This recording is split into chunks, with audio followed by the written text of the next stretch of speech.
Hola, ¿cómo les va? Bueno, para quienes no me conocen, soy Janina Cosime y hoy estoy hablando acá desde Coalición de Mujeres, en este segmento que lo estamos dando a conocer como Coalición Educativa.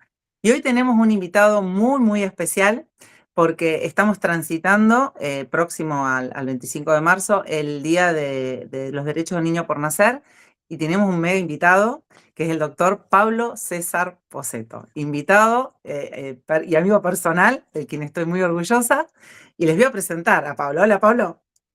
Hola, Yani, buenas noches. Bueno, les cuento quién es Pablo. Pablo, aparte de ser mi amigo, es abogado por la Universidad Católica de Santiago del Estero, especialista en enseñanza de la educación superior por la Universidad Católica de Cuyo, doctorando en ciencias jurídicas por la UCA también, y trabaja en la defensa de la vida humana desde el año 2011, publicando artículos y dictando conferencias sobre ambas temáticas. Es autor de dos libros, uno es Aborto y Derecho en la Argentina, que lo publicó en el año 2019, y otro es Educación para la Sexualidad, Panorama Jurídico en Argentina, que lo publicó en 2020.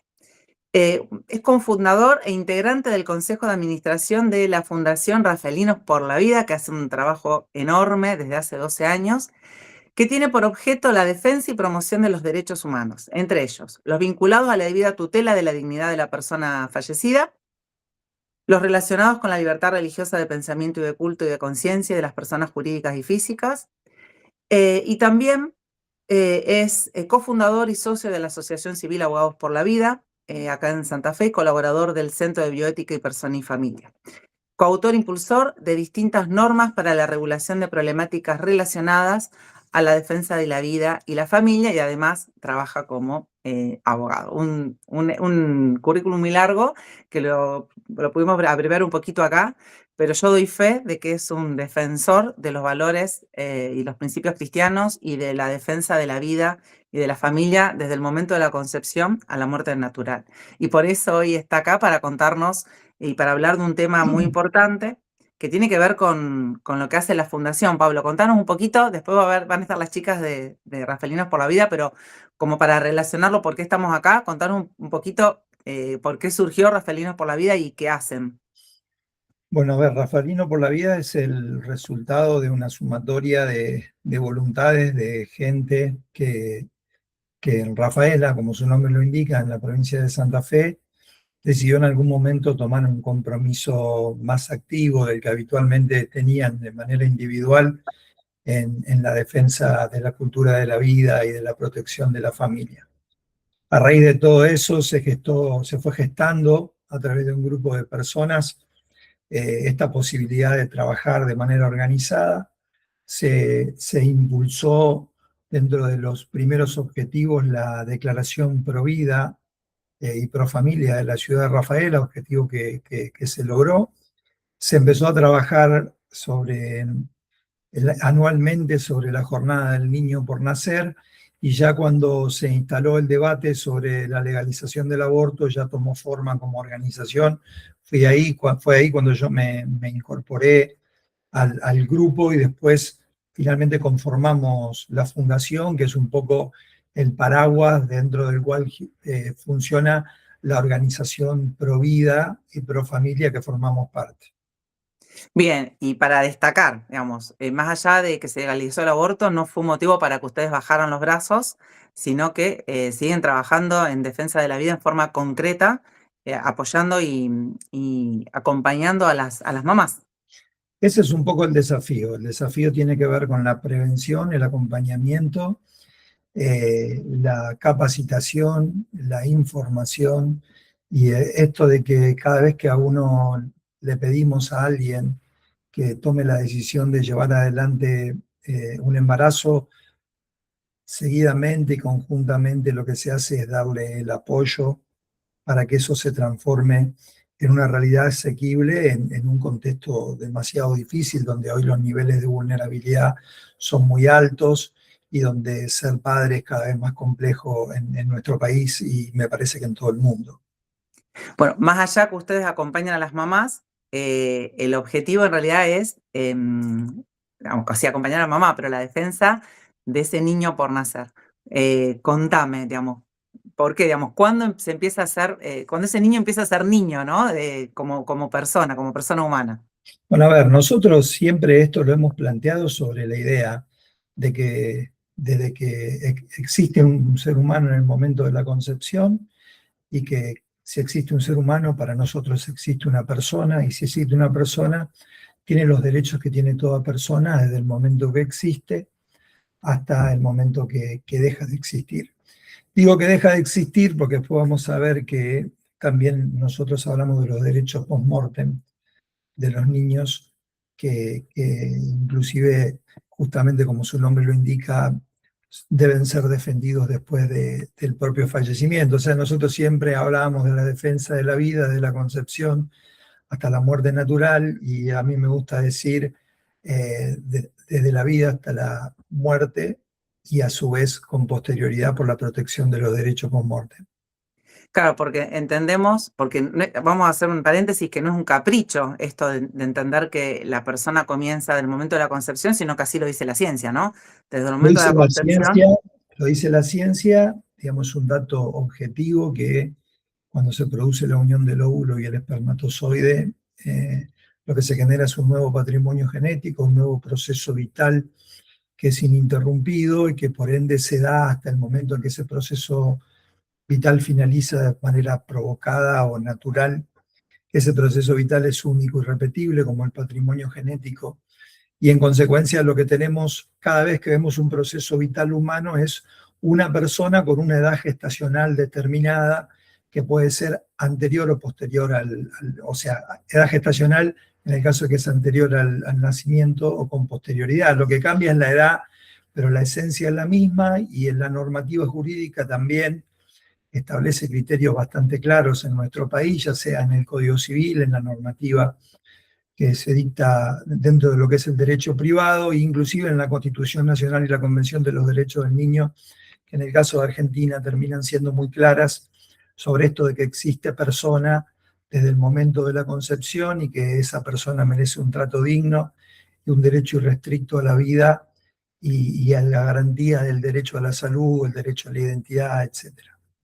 Claro, por eso esto de que no es un capricho, sino que la ciencia lo dice y digamos, y las leyes lo reconocen, por decirlo de alguna manera, un Exacto. hecho que es científicamente comprobado, no solamente que, digamos, que ese proceso es ininterrumpido, salvo que alguien lo interrumpa, y si se interrumpe es para siempre, no Sí, hay una interrupción ahí, es claro, otra la palabra, pero además es independiente de la voluntad de la mamá que lo gesta, digamos, ese proceso, la exactamente. mamá lo quiere o no, ese proceso es independiente. Exactamente. Las personas existen independientemente del nivel de afecto o cariño que nos generan, justamente porque es un dato objetivo que no depende de los deseos, las voluntades y el afecto que cualquier otra persona tenga en relación a ese sujeto. Y por eso, en defensa de esa persona, y digo personita por lo pequeñita, pero no por la dignidad y el respeto que se merece, es que ustedes están trabajando para que esa persona sea respetada en todos sus derechos y sean garantizados sus derechos, aun cuando no la podemos ver con los ojos naturales, en el vientre de su mamá, hasta el momento de la muerte, pero no solamente en la muerte, bueno, terminan sus derechos, sino que en la muerte también sus derechos y el trato digno, esa persona reciba ese trato digno por ser Eh, persona. las dos vidas, las dos vidas, después tratamos de que eso se dé en un marco familiar, y sabemos que es mucho más saludable que esto suceda en ese contexto, y dentro de ese proceso tratar de disminuir al máximo la vulnerabilidad y la falta de acompañamiento.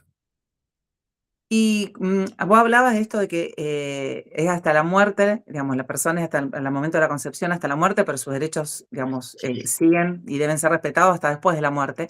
¿Qué pasa cuando estamos hablando de bebés? ¿Qué pasa cuando ese niño muere en el seno materno? ¿Qué pasa en Argentina con eso? ¿Cuáles son los derechos? ¿Qué es lo que Bueno, pasa con eso? ahí a nosotros nos tocó entrar de lleno en esta problemática porque circunstancialmente nos encontramos con un caso muy importante donde había que resolver qué destino darle a un grupo de cuerpitos de bebés que habían fallecido en el seno materno y que no habían recibido sepultura. Y a raíz de todo eso nos pusimos a investigar para ver concretamente cómo se podía actuar en esos casos.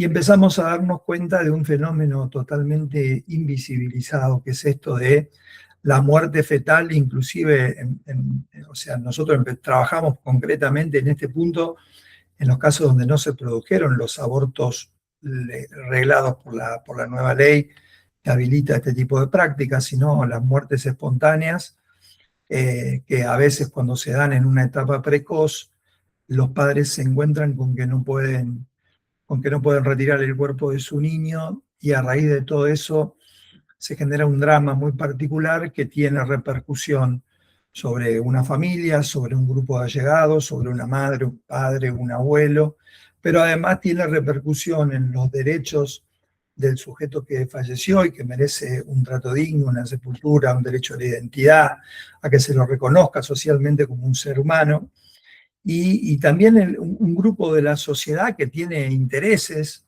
vinculados con esta problemática que la normativa debe reconocer, y que nosotros tratamos de garantizar.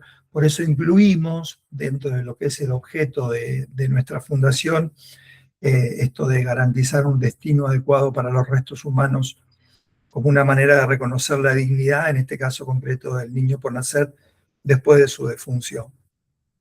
Claro, porque por más que a veces ese bebé, yo pensando en mi formación, el tema de los duelos, muchas veces los duelos quedan invisibilizados porque ese bebé nunca nació, nadie lo vio, salvo el médico a lo mejor o los asistentes médicos, pero la mamá y los papás, y como decís vos, toda la familia, digamos, genera un duelo porque ese niño tenía expectativa, tiene una identidad, aunque que debería ser reconocida, por eso luchan ustedes.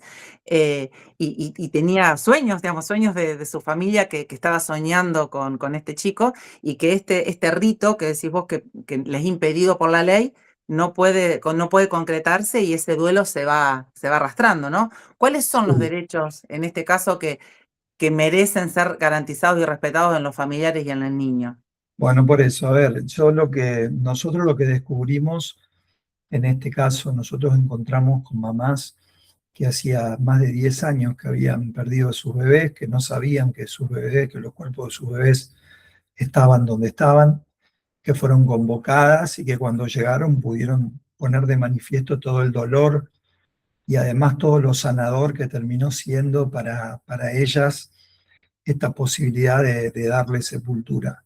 Pero bueno, nosotros también sabemos que hay cuestiones que tienen que ver con las creencias, con las convicciones, que hacen que para todo ser humano, para muchos de los seres humanos, no sea lo mismo el modo en que se le da el tratamiento al cuerpo de un niño cuando éste fallece antes de nacer. Y bueno, hoy las opciones que nos están dando son la bolsa de residuos patogénicos, y la otra opción es la de reconocerle el derecho de todo ser humano a recibir el trato que recibe cualquier ser humano, y que sus familiares puedan también gozar de los derechos que tiene cualquier familiar de una persona que falleció después de nacer. Y dentro de eso está esto de poder encontrar un lugar donde darle sepultura, poder ir a visitarlo, entre comillas, hacer el duelo, honrar su memoria, y tener también, para los que creen, un ámbito para la esperanza en la resurrección. Nosotros sabemos que aquellos que creemos digo, en mi caso concreto, yo soy católico, y soy de los que cree en la resurrección de la carne y cree en la sepultura como un acto de misericordia, y por eso lo valora de una manera positiva, ¿no es cierto? Claro, porque más allá de las creencias religiosas, yo también soy cristiana creo en lo mismo, ¿no? En la resurrección. Muchos no cristianos también entienden el tema de la dignidad humana, digamos, de que hay una diferencia Exactamente. en el ser humano, digamos, y que esa diferencia debe ser también establecida, respetada, garantizada y No, demostrada en hechos, aún después de la muerte, digamos, que el además, resto...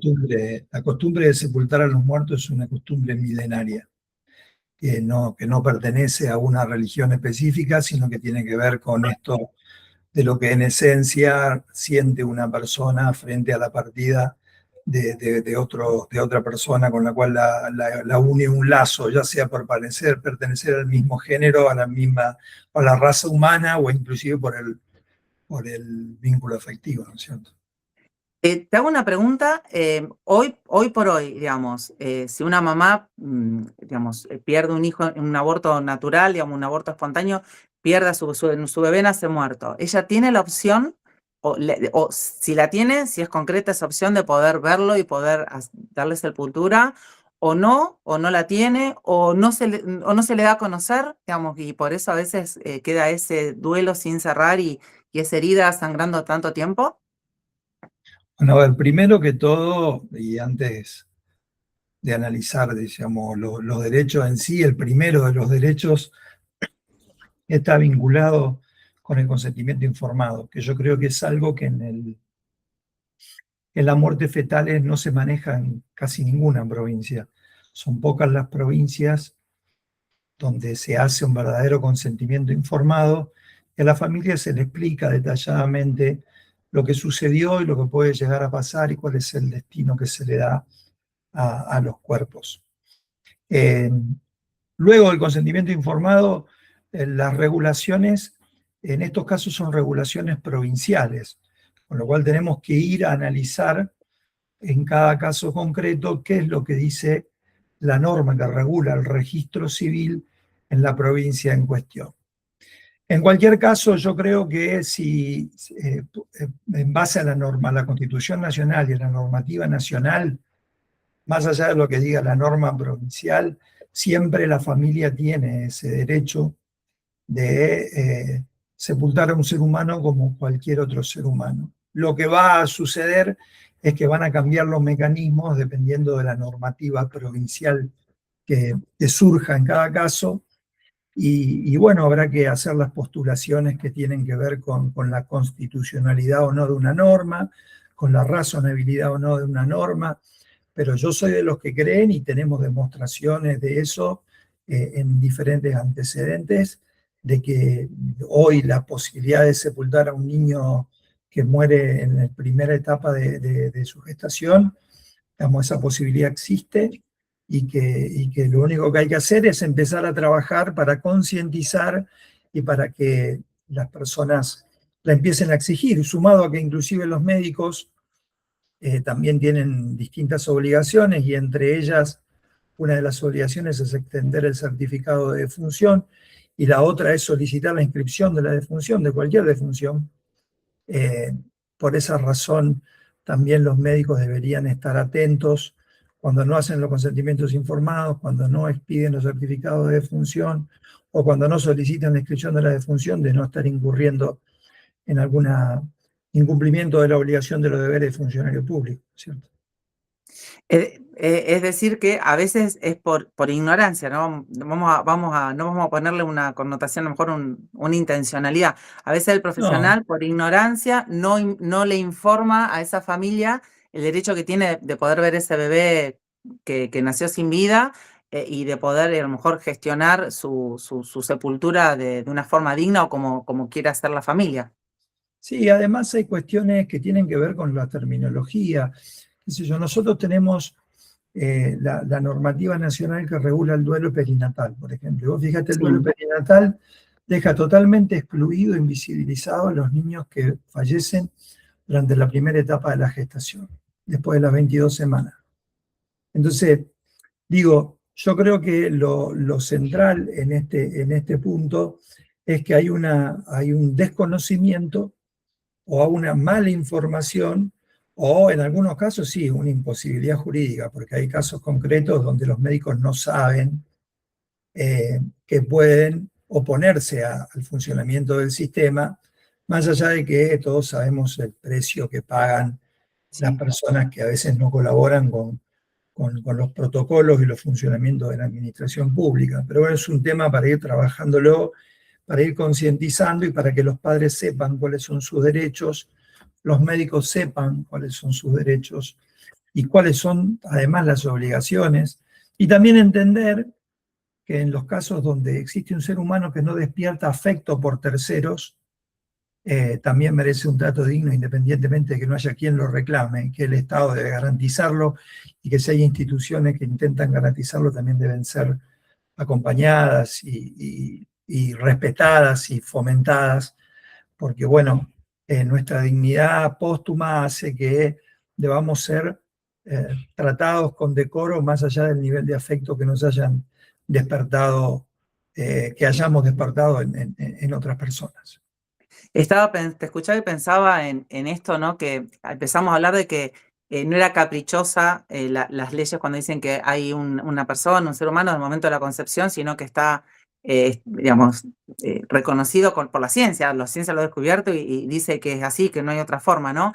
Pero a veces las personas te escuchaba vos decir, uno, hay una discriminación, a ver cuán personas somos, según el tiempo de gestación que tenemos, según si fuimos deseados o no, eso sí es caprichoso, ¿no? Y deberíamos yo pienso en esto de la lucha por defender la vida y la dignidad humana desde el momento de la concepción hasta después de la muerte de las personas, ¿no? El trato digno, porque nunca uno sabe tampoco, digamos, si es fuera que no te interesa el otro, hasta aún por razones egoístas deberíamos luchar por esto, porque no sabemos en qué lado a lo mejor de la línea un día nos toca estar, ¿no? Porque si las Sí. personas somos desechables por alguna situación, porque no fuimos deseados, porque tenemos una discapacidad, bueno, hoy yo puedo estar sana, pero mañana voy a estar vieja o puedo tener una enfermedad o una discapacidad y me puede tocar estar del otro lado de la raya, ¿no? De los no deseados, de los indignos. Qué peligroso eso como sociedad, Nosotros ¿no? tenemos momentos en la historia donde una sociedad puede haber determinado que una persona por su raza no era persona o por pertenecer a determinada nación, era una persona de rango inferior o no era persona, y las experiencias que tenemos en esos casos son experiencias que son poco felices. Digo, nosotros, eh, las diferenciaciones o sus categorizaciones que se hacen cuando estamos frente a un caso de un embarazo y un deceso en el marco del embarazo, generalmente están vinculadas con la viabilidad. Es decir, si tenemos un niño viable, se habla de muerte fetal; si tenemos un niño o de función fetal; si tenemos un niño no viable, aparece la palabra aborto. Y con esa palabra se deshumaniza y se invisibiliza este proceso. Entonces, se logró naturalizar. Esto su clasificación que viene de mediados de la década del 60, donde se creó esta idea del aborto. Cuando no es viable es un aborto, cuando no es viable es un aborto.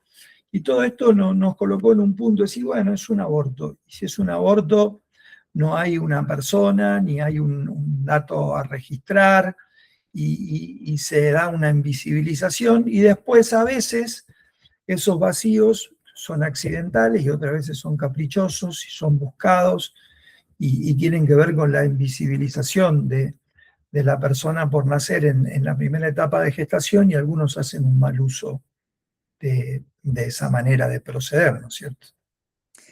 A ver, vos hablabas de invisibilización y yo pensaba que no solamente invisibilizamos al niño por nacer, sino que invisibilizamos a esa mamá que tenía ilusiones, que sabía que tenía un hijo en su vientre y que, bueno, que está atravesando un duelo, porque, bueno, si eso era un aborto y no era un niño, ¿no? Porque no era viable, supongamos que era en forma natural, ¿no? Queda invisibilizado el dolor de ella, digamos, no tiene razones para estar triste, por ejemplo. Y eso en los duelos lo vemos un montón, digamos, como mujer y como persona, en cualquier conversación profunda con personas, a veces al azar, que han perdido un hijo en el momento de su embarazo, no hacen esas categorías, si era viable, si no era viable. El dolor es dolor y listo, ¿no? Y acallamos al que No, sufre. además hay otra cosa. Mirá, yo analizando esta problemática, yo digo siempre, a mí se me aumentó la familia. Yo siempre que me preguntan, digo, tengo 3 hermanos, y en realidad yo tengo 4 hermanos. Tengo un hermano que falleció durante el embarazo, y que nosotros nunca pusimos en el radar, en esto de que los ojos que no ven, el corazón que no siente. Y después uno se va, se sienta, hablé con mi mamá y charlábamos sobre este tema, y yo le preguntaba, che, ¿cómo ves que pueda decir esto? Y empecé a hablar eso ya nos pasaba a decir, mamás que dicen que no pudieron ser mamá y perdieron 7 embarazos, ¿me entendés? Entonces, digo, es todo una situación muy particular. O gente que cuando salen este tipo de casos, y vos ves que empezás a hablar y que se empiezan a quebrar, que empiezan a llorar y que empieza a aparecer detrás de cada una de las personas que están como destinatarios del mensaje, historias, momentos, y eso es un fenómeno mucho más común del que nosotros nos podemos imaginar. Y las historias son, digo, el otro día nos contaba una familia que por un tema legislativo creyó que no podía sepultar a su hijo y se mudan y andan con una maceta de casa en casa porque esa maceta contiene el resto del último hijo que no pudieron sepultar. Hoy esa maceta la llevaron a un cementerio, pero vos fíjate, y así, qué sé yo, gente que en el patio de su casa tiene sepultado a lo que algunos denominan el conjuntito de células, y que para él era un proyecto, una vida, un niño, y lo va a seguir siendo toda la vida, y esto de poder garantizarles los derechos de sepultarlo, de honrarlo, los dignifica y los hace, inclusive les alivia el corazón en cierta medida, ¿no es cierto?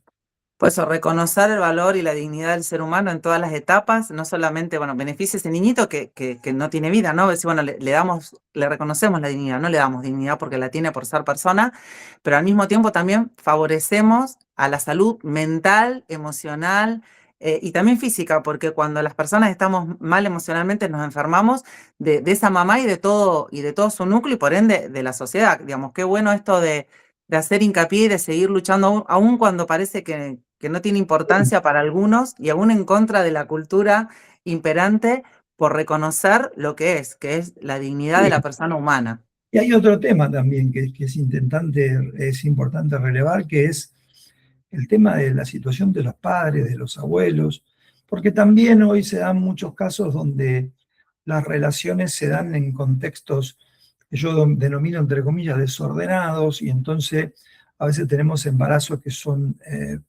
entre comillas, un accidente, y ahí la posición que asume o el vínculo que asume cada persona en relación a esa realidad es distinto. Y entonces, hoy si un padre fuera a hacer un planteo sobre la posibilidad de sepultar a un niño cuando la madre no quiere tomar esa decisión, abre una serie de aristas muy interesantes a nosotros.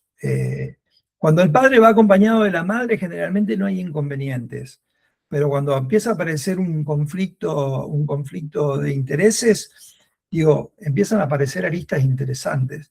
Y después, qué sé yo, a nosotros nos pasó con un abuelo que pudo sepultar al nieto después de años, y nada, vos veías a ese hombre y veías una persona que había encontrado una paz que no tenía. Y sí, bueno, era un abuelo. En el radar de la legislación que regula estos temas no existe.